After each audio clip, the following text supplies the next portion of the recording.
The curious baby birds. ఒకసారి ఒక చిన్న అడవిలో అనేక రకాల పక్షులు నివసించేవి.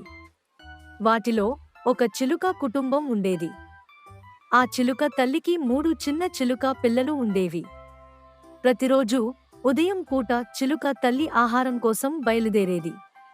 పిల్లలు ఇంటిలోనే ఉండి తిరిగి తల్లి వచ్చే వరకు ఆడుకునేవి.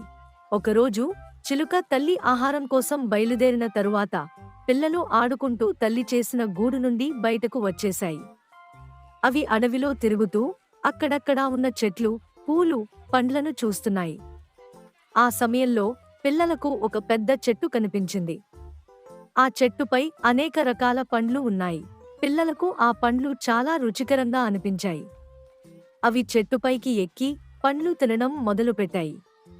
అవి పండ్లు తినడంతో చాలా ఆనందంగా ఉన్నాయి. అవి తమ తల్లిని తలుచుకోలేదు. ఇంతలో చిలుక తల్లి ఆహారం కోసం తిరిగి వచ్చింది. చిలుక తల్లి తన పిల్లలను గూడులో చూడలేదు. చాలా ఆందోళన చెందింది.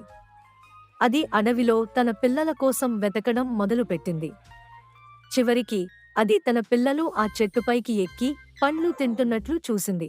చిలుక తల్లి తన పిల్లలను పిలిచింది. పిల్లలు, మీరు చెట్టుపైకి ఎందుకు ఎక్కారు? అది చాలా ప్రమాదకరం. మీరు గూడులోనే ఉండి నేను వచ్చే వరకు ఎక్కడికి వెళ్ళకూడదు అని చెప్పింది. చిలుక పిల్లలు తమ తల్లి మాటలు విని చెట్టుపై నుండి కిందకు దిగాయి. తల్లిని కౌగలించి క్షమాపణ చెప్పాయి. అప్పటినుండి చిలుక పిల్లలు తమ తల్లి మాటలు విని చెప్పినట్టుగా నడుచుకునేవి.